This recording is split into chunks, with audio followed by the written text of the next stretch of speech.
ভাই বন্ধুদের আড্ডায় হাসার জন্য পারভেজ ভাই, সত্য মিথ্যা লড়াইয়ে আইনজীবী, আমাদের চট্টগ্রামের আইনজীবী বীর আলিফ ভাই, প্রতিবাদী কণ্ঠস্বর দমাতে ধর্মকে পুঁজি করে ময়মনসিংহে দীপু ভাই, 5 নম্বর আমাদের চাঁদা না দেওয়ার কারণে মিটফোর্ডের সোহাগ ভাই, 6 নম্বরে গোটা দেশ বদলে ফেলার কণ্ঠস্বর আমাদের শরীফ শহীদ উসমান হাদি ভাই।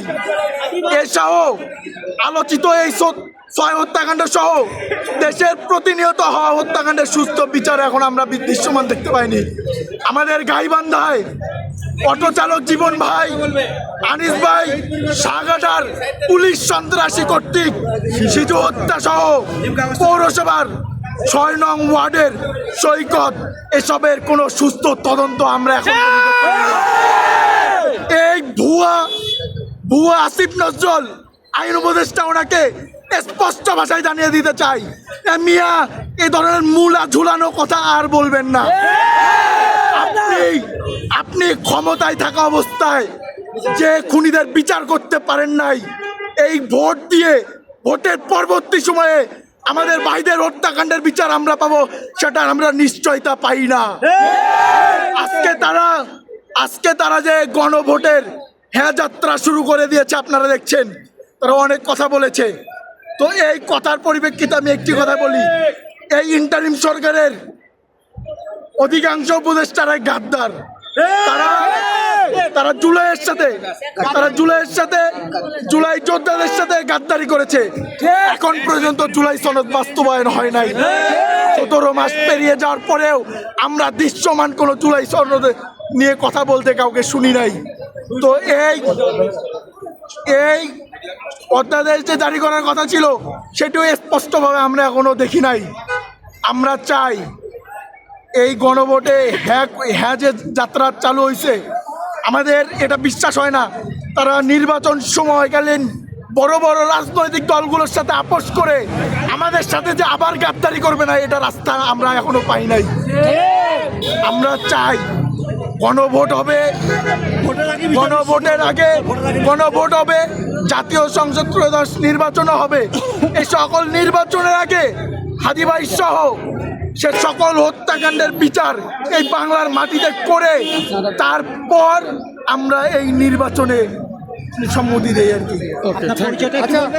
আমি মোহাম্মদ সাইদুল ইসলাম এজিম, বৈষম্য বিরোধী ছাত্র আন্দোলনের সাবেক সদস্য সচিব এবং বর্তমান জাতীয় সম্ভব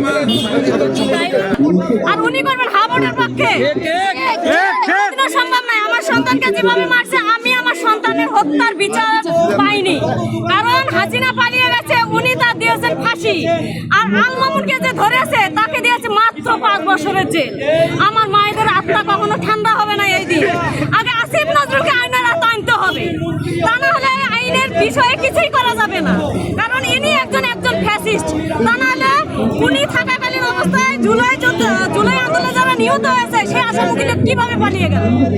উনি থাকা অবস্থায় সাজ্জাদ টাইম হত্যা মামলার আসামি, জুলাই আন্দোলনের শহীদ, ওনাকে সবকিছু প্রমাণ সহ দেওয়া হয়েছে, তারপরও সে আসামিকে উনি জামিন দিয়ে দিল কিভাবে? তাহলে আইন বিভাগ যদি সক্রিয় না থাকে, নির্বাচন করবে কি নিয়ে?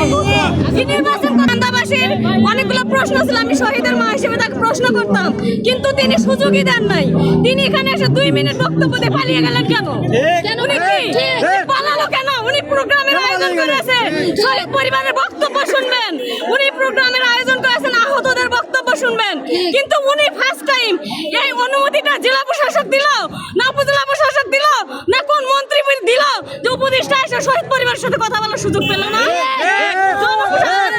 জেলা প্রশাসক কিভাবে আয়োজন করলে শহীদ পরিবারদের এখানে ডাকলো কেন? আহতদের এখানে ডাকলো কেন? আইনমন্ত্রীকে এখানে আনলো কেন? আনার পরে যদি আমাদের কথাগুলো উনি না শোনেন, তাহলে চোরের মতো পালিয়ে গেল কেন? তাহলে চোরের মতো যদি পালিয়ে যায়, তাহলে উনি নির্বাচনের আবার আগে জুলাই আন্দোলনে যারা নিহত হয়েছেন, হাদি হত্যার মামলার আসামি ধরবেন, জনসম্মুখে জীবিত অবস্থায় তাদের হাজির করতে হবে, কে কার সাথে জড়িত, কে কিভাবে এই হাদিকে মারা হলো, সবার সামনে জনসম্মুখে উন্মোচন করবেন, তারপর হবে নির্বাচন।